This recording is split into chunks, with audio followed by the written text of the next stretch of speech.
Dear Admin, ako si Christine. Isa po akong OFW na kasalukuyang nagtatrabaho bilang domestic helper dito sa Kuwait. Matagal ko nang iniisip kung isusulat ko ba ang kwento kong ito. Pero pakiramdam ko, kailangan ko na rin ilabas ang lahat ng sama ng loob na matagal ko nang kinikimkim. Isa akong ina ng 4 na anak na naiwan sa Pilipinas. Lahat sila ay nag-aaral pa lamang sa elementary, kaya hindi naging madali para sa akin ang desisyon na iwan sila para magtrabaho sa ibang bansa. Kung tutuusin, wala naman talagang magulang na gustong malayo sa mga anak niya. Pero dumating ako sa punto na kinailangan kong piliin ang sakripisyo para lang mabigyan sila ng mas maayos na kinabukasan. Bago ako naging OFW, simpleng buhay lang ang meron kami sa probinsya. Ang asawa ko ay nagtatrabaho bilang construction worker. Mabigat ang trabaho niya dahil buong araw siyang nagbubuhat ng semento at bakal sa ilalim ng araw. Pero kahit ganoon, hindi rin regular ang trabaho niya. May mga panahon na may proyekto at may kita siya. Pero mas madalas na may mga linggo na wala siyang mapasukan. Kapag may sideline lang, saka siya nagkakaroon ng pera. Dahil doon, madalas na kulang ang kinikita namin para sa pang-araw-araw na pangangangailangan ng pamilya. Habang lumalaki ang mga anak namin, lalo ring dumadami ang gastos. May baon sila sa eskwela, may mga proyekto, may pambili ng uniform, at kung minsan ay may mga bayarin pa sa paaralan. May mga pagkakataon na halos wala na kaming maihain na maayos na pagkain sa hapag. Minsan sardinas lang ang ulam namin, minsan naman ay itlog. Kahit ganoon, pilit kong pinapalakas ang loob ko dahil iniisip ko na darating din ang panahon na gaganda ang buhay namin. Pero habang tumatagal, lalo kong nararamdaman na parang paikot-ikot lang ang sitwasyon namin. Kahit anong sipag naming mag-asawa, parang hindi pa rin sapat ang kinikita namin. Madalas kaming mangutang sa tindahan para lang may maipang ulam sa mga bata. Kapag nakakatanggap ng bayad ang asawa ko sa sideline niya, doon lang namin nababayaran ang mga utang. Pagkatapos noon, balik na naman kami sa umpisa. Doon nagsimulang pumasok sa isip ko ang pag-a-abroad. Noong una ay takot na takot ako sa ideyang yon. Naririnig ko kasi ang mga kwento ng ibang OFW na nahihirapan sa ibang bansa. May mga amo raw na mahirap pakisamahan. May mga pagkakataon na hindi nakakausap ang pamilya ng matagal. At may mga OFW na halos hindi na nakakauwi sa Pilipinas. Pero habang tinitingnan ko ang mga anak ko na unti-unting lumalaki, lalo kong naramdaman na kailangan kong gumawa ng mas malaking hakbang para sa kanila. Isang gabi, kinausap ko ang asawa ko tungkol sa balak kong mag-apply bilang domestic helper sa Kuwait. Tahimik lang siyang nakinig habang sinasabi ko ang mga plano ko. Sinabi ko sa kanya na hindi ko gustong iwan ang mga anak namin. Pero pakiramdam ko iyon lang ang paraan para makabangon kami sa kahirapan. Nang gabing iyon, sinabi niya sa akin na susuportahan niya ang desisyon ko. Nangako siya na aalagaan niya ang mga bata habang wala ako at sisikapin niyang magtrabaho ng mas mabuti para makatulong sa gastusin ng pamilya. Dahil sa pangakong yon, nagkaroon ako ng lakas ng loob na ituloy ang pag-a-abroad. Nag-apply ako sa isang agency at ilang buwan din akong naghintay bago tuluyang nakahanap ng employer dito sa Kuwait. Habang hinihintay ko ang pag-alis ko, sinikap kong ihanda ang mga anak ko sa magiging pagbabago sa buhay namin. Madalas ko silang yakapin at paulit-ulit kong sinasabi sa kanila na kahit malayo ako, mahal na mahal ko sila at ginagawa ko ang lahat ng ito para sa kinabukasan nila. Hindi ko makakalimutan ang araw ng pag-alis ko sa Pilipinas.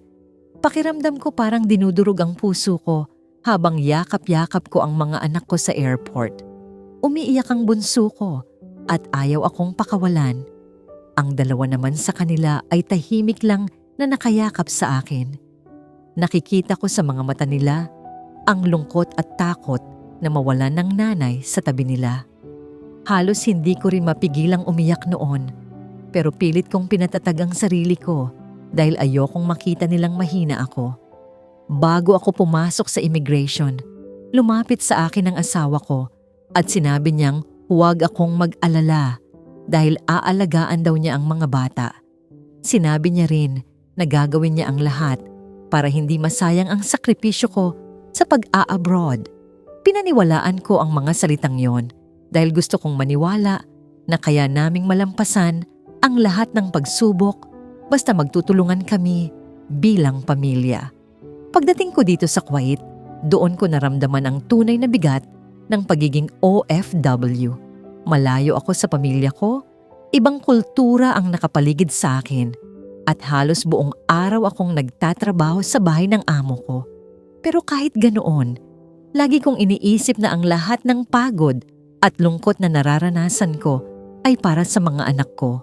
Sila ang nagbibigay sa akin ng lakas para magpatuloy araw-araw.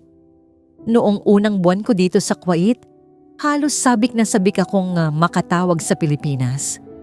Gusto kong marinig ang boses ng mga anak ko at malaman kung kumusta na sila.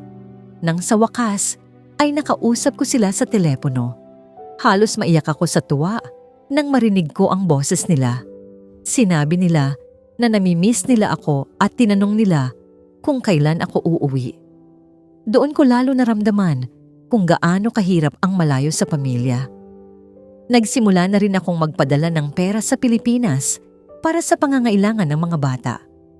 Ang iniisip ko noon ay mababawasan na ang paghihirap ng pamilya namin dahil kahit papaano ay may regular ng papasok na pera sa bahay.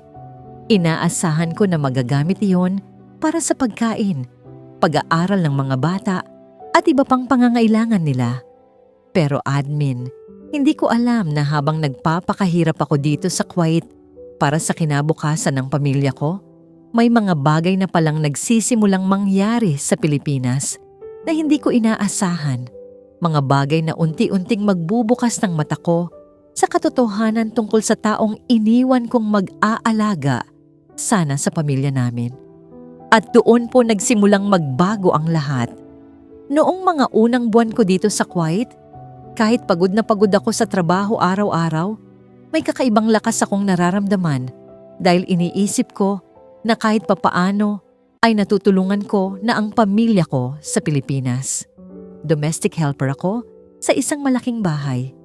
Maaga akong nagigising para maglinis ng buong bahay, magluto, maglaba at mag-ayos ng kung ano-ano. Minsan halos hindi na ako makaupo buong araw. Pero tuwing may isip ko ang 4 kong anak na nag-aaral pa sa elementary, nawawala ang pagod ko. Lagi kong sinasabi sa sarili ko na lahat ng ito ay para sa kanila. Noong matanggap ko ang una kong sahod, halos hindi ko na hinintay na matapos ang araw bago ako nagpadala ng pera sa Pilipinas. Iniisip ko noon na sa wakas ay mababawasan na ang hirap ng pamilya ko. Nagpadala ako para sa pagkain ng mga bata, para sa baon nila sa eskwela, at para may maipambili rin sila ng mga kailangan sa bahay. Habang nagpapadala ako ng pera, paulit-ulit kong sinasabi sa asawa ko na siguraduhin niyang maayos ang kalagayan ng mga bata. Sa mga unang linggo, maayos naman ang mga usapan namin sa telepono. Kapag tumatawag ako, sinasabi ng asawa ko na pumapasok naman daw sa eskwela ang mga bata at wala naman daw problema sa bahay. Sinasabi niya rin na minsan ay nakakakuha siya ng sideline sa construction kaya kahit papaano ay nakakatulong daw siya sa gastusin. Tuwing naririnig ko iyon, gumagaan ang pakiramdam ko. Kahit malayo ako sa kanila, pakiramdam ko ay nagagawa namin ang tungkulin namin bilang magulang. Pero habang tumatagal, may mga bagay akong napapansin na hindi ko maipaliwanag. Halos bawat padala ko ng pera ay mabilis na nauubos. Minsan hindi pa lumilipas ang ilang linggo ay sinasabi na agad ng asawa ko na wala na raw natitirang pera sa bahay. Noong una, hindi ko yung pinagdudahan. Iniisip ko na siguro talagang mahal na ang mga bilihin sa Pilipinas at malaki rin ang gastos dahil 4 ang mga anak namin. Pero dumating ang panahon na may narinig akong kwento na hindi ko inaasahan. Isang gabi, habang nagpapahinga ako sa maliit kong kwarto pagkatapos ng mahabang araw ng trabaho, may tumawag sa akin mula sa Pilipinas. Isa itong kapitbahay namin na matagal na naming kakilala. Nang una ay kumustahan lang ang usapan namin. Tinanong niya kung kumusta ako dito sa Kuwait at kung kailan daw ako uuwi sa Pilipinas. Habang nag-uusap kami, parang may gusto siyang sabihin pero nag-aalangan siya. Napansin ko yon, kaya tinanong ko siya kung may problema ba sa bahay namin. Doon siya sandaling natahimik bago siya nagsalita. Sinabi niya sa akin na wag daw sana akong magagalit sa kanya dahil hindi raw niya kayang itago ang nakita niya. Ayon sa kanya, ilang beses na raw niyang nakikita ang asawa ko na nakaupo sa isang maliit na lugar malapit sa palengke kung saan may mga taong nagsusugal. Hindi raw yun isang beses lang nangyari. Ilang beses na raw niyang nakikita ang asawa ko doon kasama ang mga barkada nito. Lalo na daw kapag may patay sa probinsya namin. Napakalakas daw tumayan ng asawa ko. Noong una, hindi ako makapaniwala sa narinig ko. Kilala ko ang asawa ko bilang tahimik na tao. Hindi siya mahilig sa gulo at hindi rin siya kilalang sugarol noon. Kaya sinabi ko sa kapitbahay namin na baka nagkakamali lang siya ng nakita. Baka ibang tao ang tinutukoy niya. Pero sinabi niya sa akin na sigurado raw siya sa nakita niya dahil kilala naman niya ang asawa ko. May mga pagkakataon pa raw na naririnig niya itong nagkukuwento sa mga kaibigan nito na may asawa siyang nagtatrabaho sa ibang bansa kaya hindi raw siya nawawalan ng pera. Pagkatapos kong marinig iyon, parang biglang bumigat ang pakiramdam ko. Hindi ko alam kung maniniwala ba ako o hindi. Ayokong mag-isip ng masama tungkol sa asawa ko dahil siya ang taong pinagkatiwalaan kong mag-aalaga sa mga anak namin habang wala ako. Kinabukasan, naglakas loob akong tawagan ang asawa ko. Sinubukan kong tanungin siya ng maayos kung kumusta na ang mga bata at kung ano ang mga nangyayari sa bahay. Noong una ay normal lang ang usapan namin. Pero nang tanungin ko siya kung totoo bang may mga pagkakataon na nagsusugal siya kasama ang mga barkada niya, bigla siyang nagbago ng tono. Nagalit siya sa akin at sinabi niyang kung ano-ano raw ang iniisip ko habang nasa ibang bansa ako. Sinabi pa niya na baka raw kung kanino lang ako naniniwala at hindi ko raw siya pinagkakatiwalaan bilang asawa. Dahil doon, lalo akong natahimik. Hindi ko alam kung paano ko ipapaliwanag sa kanya ang narinig ko mula sa kapitbahay namin. Ayoko ring humaba ang away namin dahil malayo ako at wala naman akong magagawa kung sakaling magalit siya. Pero admin, kahit pilit kong inalis sa isip ko ang mga sinabi ng kapitbahay namin, may kakaibang pakiramdam na nanatili sa dibdib ko. Parang may bumubulong sa akin na may mga bagay na hindi ko pa alam tungkol sa mga nangyayari sa bahay namin sa Pilipinas. At habang tumatagal, mas lalo pang dumami ang mga senyales na unti-unting nagbubukas sa mata ko sa katotohanang matagal ko palang hindi nakikita. Pagkatapos ng usapan namin ng asawa ko, noong gabing tinanong ko siya tungkol sa pagsusugal, sinubukan kong kalmahin ang sarili ko. Ayoko kasing mag-isip agad ng masama dahil alam kong malayo ako at hindi ko naman nakikita mismo ang mga nangyayari sa Pilipinas. Sinabi ko sa sarili ko na baka nagkakamali lang ang kapitbahay namin o baka napadaan lang doon ang asawa ko at hindi naman talaga siya nagsusugal. Pilit kong pinaniwalaan yon dahil ayokong isipin na habang nagpapakahirap ako dito sa Kuwait ay may ginagawa siyang bagay na sisira sa pamilya namin. Pero habang tumatagal, mas lalo akong nagiging balisa. Napansin ko na halos bawat padala ko ng pera ay mabilis na nauubos.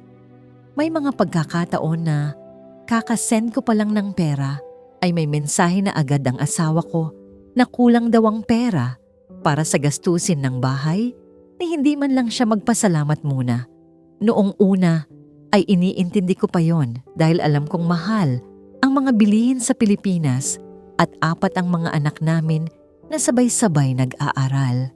Pero may mga pagkakataon na parang hindi natugma ang mga sinasabi niya sa kung magkano ang ipinapadala ko.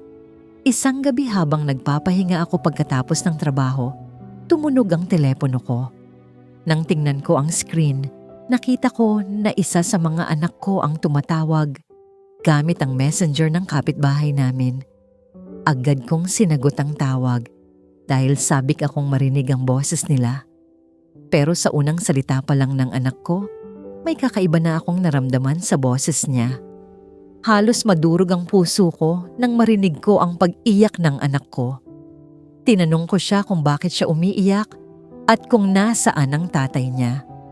Doon niya sinabi sa akin na wala raw sa bahay ang tatay nila. Madalas daw itong umaalis sa gabi at umuuwi na lang kapag hating gabi na o minsan ay madaling araw na. Tinanong ko kung kumakain ba sila ng maayos araw-araw. Sandaling natahimik ang anak ko bago siya sumagot. Sinabi niya na may mga araw daw na okay naman ang pagkain nila. Pero may mga araw din na minsan ay tinapay lang o instant noodles ang kinakain nila dahil wala raw ibang ulam sa bahay. Noong narinig ko yon, parang may sumaksak sa puso ko. Hindi ko alam kung ano ang mararamdaman ko. Buwan-buwan akong nagpapadala ng pera para siguraduhin na hindi magugutom ang mga anak ko. Pero bakit may mga pagkakataon na wala silang maayos na pagkain sa bahay? Hindi ko na alam kung ano ang sasabihin ko noon. Pakiramdam ko parang biglang gumuho ang mundo ko sa mga narinig ko. Habang ako ay nagpapakahirap dito sa Kuwait para sa kinabukasan ng pamilya ko, may posibilidad na ang perang pinaghihirapan ko ay nauubos lamang sa ibang bagay. Pagkatapos ng tawag na yon, halos hindi ako nakatulog buong gabi. Paulit-ulit kong iniisip ang mga sinabi ng anak ko. Sinubukan kong kumbinsihin ang sarili ko na baka nagkakamali lang siya o baka may ibang paliwanag ang asawa ko tungkol sa lahat ng yon. Kinabukasan ay tinawagan ko ulit ang asawa ko. Sinubukan kong tanungin siya kung kumusta ang mga bata at kung bakit may mga pagkakataon na wala raw maayos na pagkain sa bahay. Pero sa halip na maayos na sagot, parang naiinis pa siya sa mga tanong ko. Sinabi niya sa akin na huwag ko raw siyang pangunahan dahil alam daw niya ang ginagawa niya bilang ama ng mga anak namin. Sinabi rin niya na hindi raw madaling buhay ang nasa Pilipinas at marami raw talagang gastusin sa bahay. Habang nakikinig ako sa kanya, mas lalo akong naguluhan. Hindi ko alam kung bakit parang nagagalit pa siya sa mga simpleng tanong ko tungkol sa mga anak namin. Ang gusto ko lang naman ay masigurong maayos ang kalagayan ng mga bata habang wala ako sa tabi nila. Pagkalipas ng ilang araw, may isa na naman akong narinig na kwento mula sa ibang kakilala namin sa probinsya. Ayon sa kanya, madalas daw makita ang asawa ko sa isang lugar malapit sa palengke kung saan nagtitipo ng mga lalaking nagsusugal.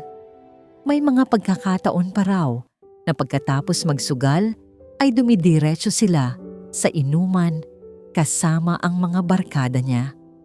Ang mas masakit pa roon, may mga naririnig daw siyang kwento na minsan ay nagyayabang pa ang asawa ko sa mga kaibigan niya. Sinasabi raw nito na hindi siya nawawalan ng pera dahil may asawa siyang nagtatrabaho sa ibang bansa. Admin, noong marinig ko ang mga salitang yon, parang may mabigat na bagay na dumagan sa dibdib ko. Hindi ko alam kung dapat ba akong magalit, umiyak, o manahimik na lang. Ang tanging naiisip ko noon ay ang mga anak ko na naiwan sa Pilipinas. Habang ako ay nagpapakahirap sa ibang bansa para sa kanila, posible palang may mga bagay na nangyayari sa bahay namin na hindi ko kayang kontrolin. At doon nagsimulang pumasok sa isip ko ang isang tanong na matagal kong iniiwasan. Kung ganito ang mga nangyayari habang wala ako, tama pa ba na ang asawa ko ang taong pinagkatiwalaan kong mag-aalaga sa mga anak namin? Pagkatapos ng mga narinig kong kwento mula sa kapitbahay at matapos kong marinig mismo ang pag-iyak ng anak ko sa telepono, hindi na ako mapakali dito sa quiet. Kahit abala ako sa trabaho sa bahay ng amo ko, palagi nang pumapasok sa isip ko ang mga nangyayari sa Pilipinas. Habang naglilinis ako ng bahay o naglalabas sa likod ng bahay ng amo ko, paulit-ulit kong iniisip kung kumusta na ang mga anak ko. Iniisip ko kung nakakapasok pa ba sila ng maayos sa eskwela at kung may maayos ba silang pagkain araw-araw. Sa mga sumunod na linggo, mas lalo kong naramdaman na may mali sa sitwasyon namin. Halos bawat padala ko ng pera ay parang mabilis na nawawala. May mga pagkakataon na hindi pa lumilipas ang ilang linggo ay humihingi na ulit ng pera ang asawa ko. Noong una ay iniisip ko na baka may mga bayarin lang sa eskwela ang mga bata o may mga biglaang gastusin sa bahay. Pero habang tumatagal, parang hindi na sapat ang mga paliwanag niya. Isang gabi, may nakausap ulit akong kakilala mula sa amin sa probinsya. Siya ang isa sa mga taong madalas nakakakita sa mga nangyayari sa paligid ng bahay namin. Doon ko nalaman na ang pagsusugal ng asawa ko ay hindi lang pala paminsan-minsan na ginagawa kasama ang mga barkada niya. Ayon sa kanya, mas lalo raw lumala ang bisyo ng asawa ko nitong mga nakaraang buwan. Hindi na raw ito palaging pumupunta sa sugalan sa patay tulad ng dati. Natuto na raw itong magsugal gamit lang ang cellphone. May mga laro raw ngayon na tinatawag nilang online casino kung saan kahit nasa bahay ka lang ay pwede kang magsugal basta may internet at may perang ipapasok sa laro. Noong una ay hindi ko masyadong naintindihan ang ibig niyang sabihin. Hindi naman ako masyadong marunong sa mga ganitong bagay dahil buong araw akong abala sa trabaho dito sa Kuwait. Pero ipinaliwanag niya na may mga laro raw na parang totoong kasino na makikita lang sa screen ng cellphone. Doon daw naglalagay ng pera ang mga tao at umaasa na mananalo sila. Doon ko unti-unting naisip kung saan napupunta ang perang pinaghihirapan kong ipadala buwan-buwan. Ayon pa sa kanya, madalas daw makita ang asawa ko na nakatutok sa cellphone niya kahit nasa labas siya ng bahay. Minsan daw ay hanggang hating gabi itong nakaupo lang at nakatingin sa screen habang naglalaro. Kapag nananalo raw ay tuwang-tuwa ito at ipinagyayabang pa sa mga barkada niya. Pero kapag natatalo naman ay lalo raw itong nagiging mainit ang ulo at naghahanap ng pera para makabawi. Habang nakikinig ako sa kwento niya, pakiramdam ko ay unti-unting lumalamig ang buong katawan ko. Hindi ko alam kung ano ang dapat kong maramdaman. Parang gusto kong magalit, pero kasabay nito ay may matinding lungkot na bumabalot sa akin. Ang mas masakit pa, sinabi rin niya sa akin na may mga pagkakataon daw na hindi lang sugal ang ginagawa ng asawa ko kapag kasama ang mga barkada niya. May mga gabi raw na pagkatapos magsugal ay nag-iinuman sila hanggang madaling araw. At sa mga huling buwan daw, may mga naririnig na rin siyang balita na may mga kasama raw ang asawa ko na gumagamit ng ipinagbabawal na gamot. Hindi raw niya masasabing sigurado kung gumagamit din ang asawa ko. Pero may mga pagkakataon daw na napapansin niyang parang iba na ang kilos nito kapag umuuwi ng bahay. Minsan daw ay lutang ang itsura nito at madaling magalit kahit sa maliit na bagay. Admin, noong marinig ko yon, parang biglang gumuho ang lahat ng pinanghahawakan kong pag-asa.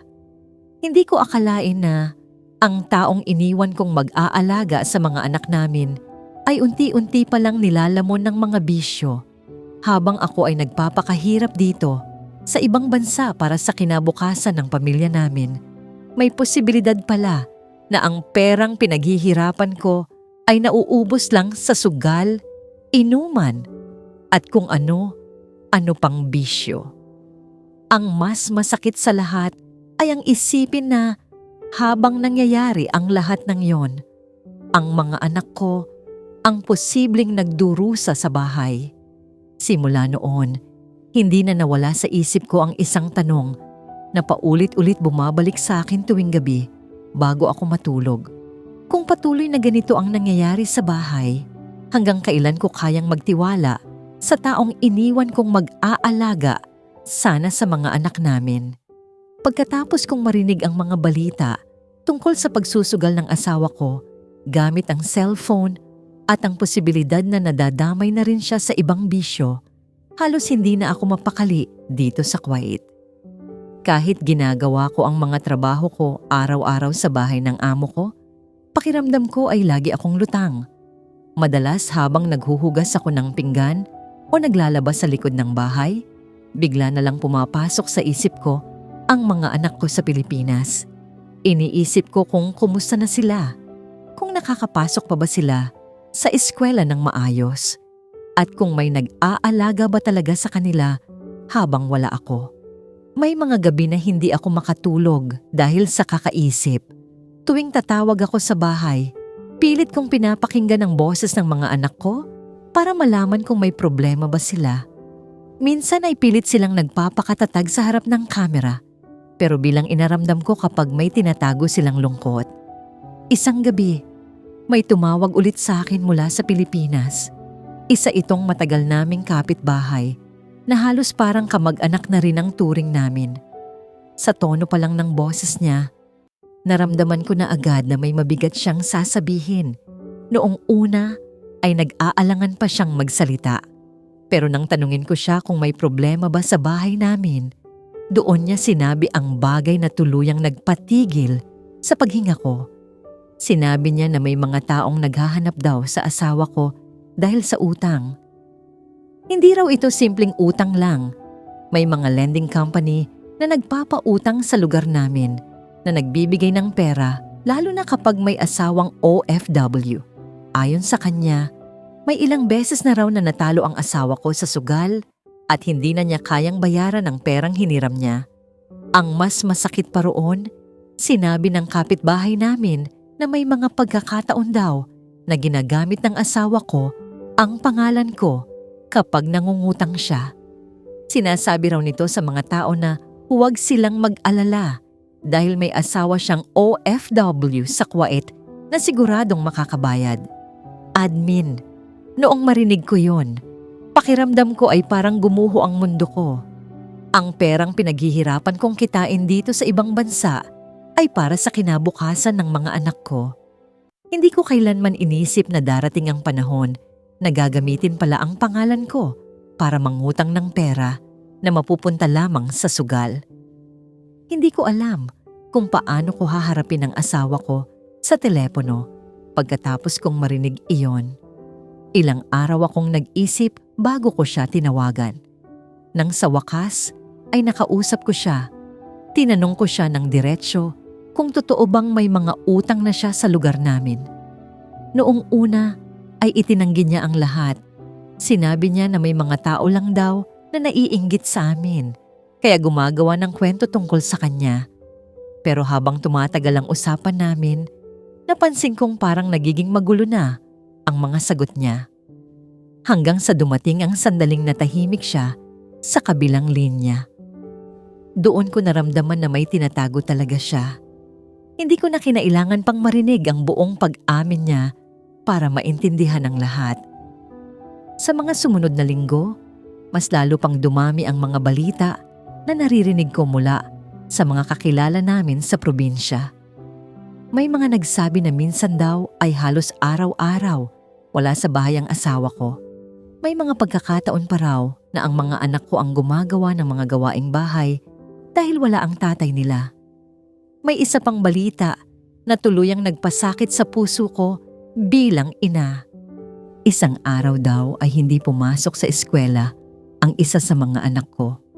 Noong tinanong ng kapitbahay kung bakit hindi ito pumasok, sinabi raw ng bata na wala siyang baon at wala ring nagbigay sa kanya ng pamasahe. Admin, noong narinig ko iyon, hindi ko na napigilan ang sarili ko na umiyak dito sa kwarto ko sa Kuwait. Halos araw-araw akong nagtatrabaho mula umaga hanggang gabi para lang masigurong may sapat na pera para sa mga anak ko. Pero sa kabila ng lahat ng yon, may pagkakataon pa rin pala na hindi sila nakakapasok sa eskwela dahil sa kakulangan ng pera. Doon ko tuluyang naramdaman na may mali sa sitwasyon namin. Hindi na ito simpleng problema lang sa pera o sa pagsusugal. Unti-unti kong na-realize na habang wala ako sa Pilipinas, ang mga anak ko ang posibleng nagdurusa sa mga desisyong ginagawa ng ama nila. At sa unang pagkakataon, simula nang mag-abroad ako, nagsimula akong mag-isip ng isang desisyon na matagal kong iniiwasan. Isang desisyon na maaaring tuluyang magbago sa buhay ng pamilya namin. Sa mga panahong yon na halos araw-araw akong nag-iisip tungkol sa kalagayan ng mga anak ko sa Pilipinas, lalo kong naramdaman kung gaano kabigat ang buhay ng isang OFW na malayo sa pamilya. Habang tumatagal ako dito sa Kuwait, lalo ring dumarami ang mga bagay na naririnig ko tungkol sa mga nangyayari sa bahay namin. May mga nagsasabing madalas daw wala sa bahay ang asawa ko. May mga nagsasabing mas lalo raw lumala ang pagsusugal niya, lalo na nang matuto siyang gumamit ng online casino sa cellphone. Kapag nananalo raw siya ay tuwang-tuwa siyang nagkukwento sa mga barkada niya.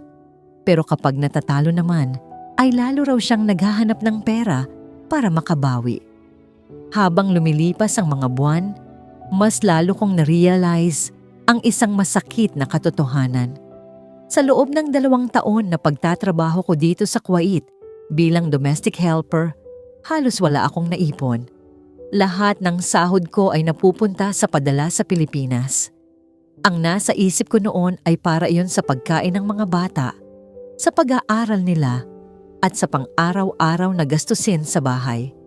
Pero habang naririnig ko ang mga kwento tungkol sa pagsusugal ng asawa ko at ang mga utang na naiwan niya sa lugar namin, unti-unti kong naiisip na baka ang perang pinaghihirapan ko ay hindi pala napupunta sa mga anak ko.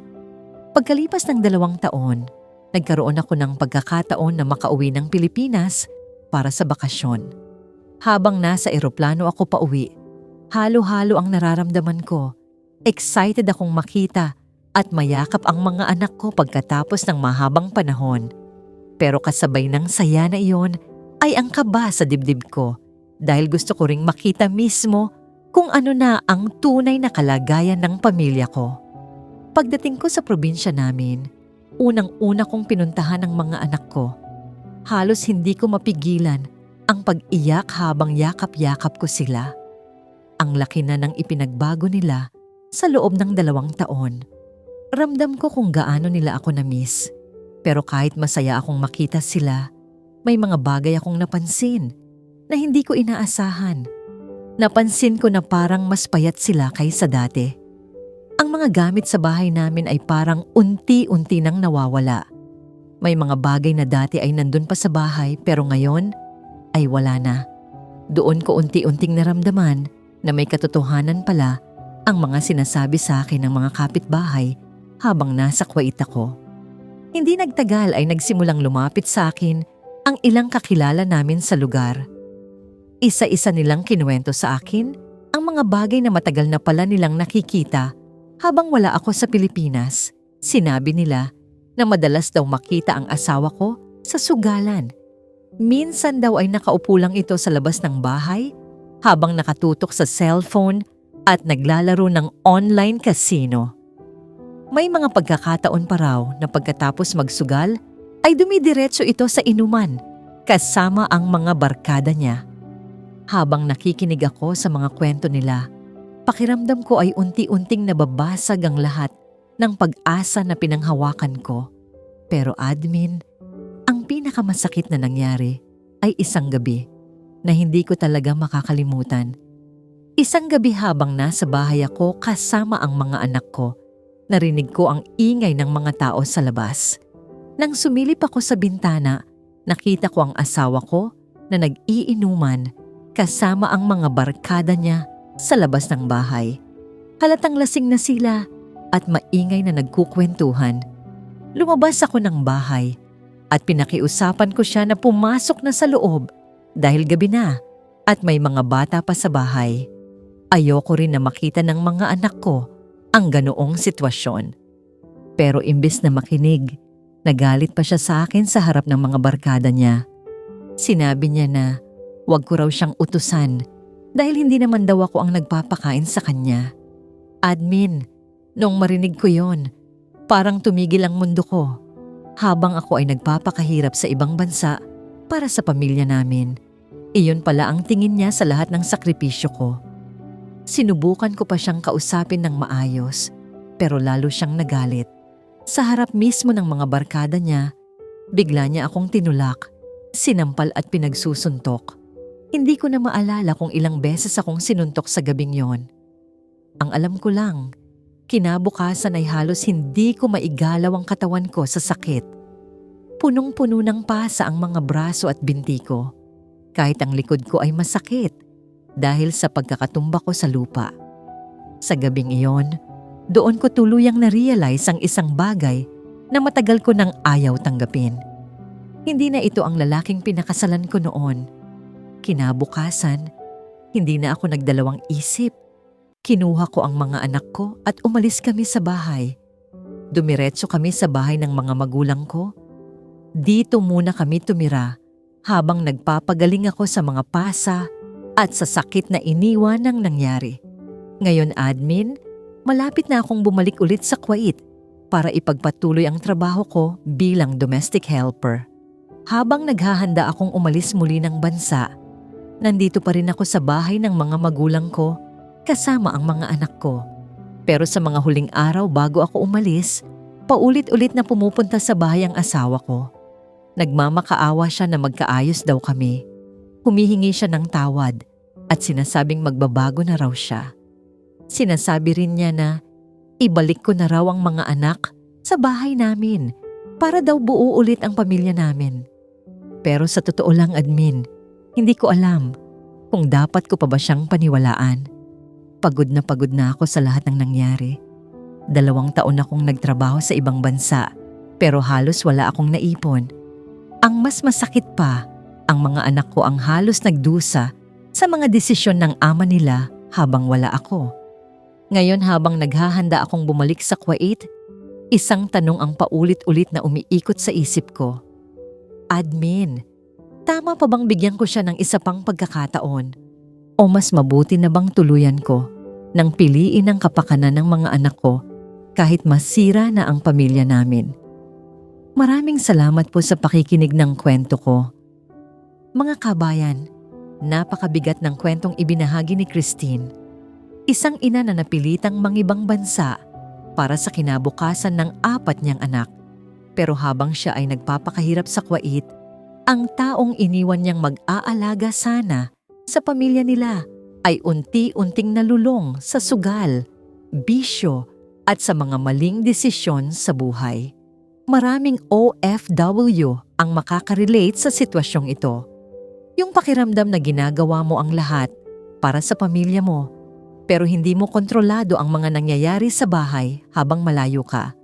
Sa kwento ni Christine, 2 taon siyang nagtrabaho sa abroad pero halos wala siyang naipon dahil ang perang pinaghirapan niya ay napunta lamang sa sugal, utang at bisyo ng asawa niya. At mas masakit pa, nauwi ito sa pananakit sa kanya sa harap ng ibang tao. Isang bagay na walang kahit sinong asawa ang dapat maranasan. Ngayon mga kabayan, gusto naming marinig ang opinyon ninyo. Kung kayo ang nasa sitwasyon ni Christine, bibigyan niyo pa ba ng isa pang pagkakataon ang asawa niya? O mas pipiliin ninyo ang kapakanan ng mga anak at ang sariling kapayapaan ng isip? Ibahagi ninyo ang inyong saloobin sa comment section dahil maaaring makatulong ang inyong payo hindi lang kay Christine, kundi sa ibang OFW na nakakaranas ng katulad na sitwasyon. At bago tayo magtapos, gusto rin naming malaman kung saan kayo nanonood ng video na ito. Mga kabayan, saang bansa kayo ngayon nanonood? I-comment ninyo ang inyong bansa at ipadama ninyo ang suporta sa lahat ng OFW sa iba-ibang bahagi ng mundo. Maraming salamat sa pananatili hanggang sa dulo ng kwentong ito kung may kwento rin kayong gustong ilabas. Mga liham ng sakripisyo, pangungulila, tagumpay, o pagkatalo bilang OFW. Bukas ang channel na ito para sa inyo. Pwede kayong magpadala ng inyong kwento at igagalang namin ang inyong katahimikan at pagkakakilanlan. Thanks for watching and we'll see you in the next video.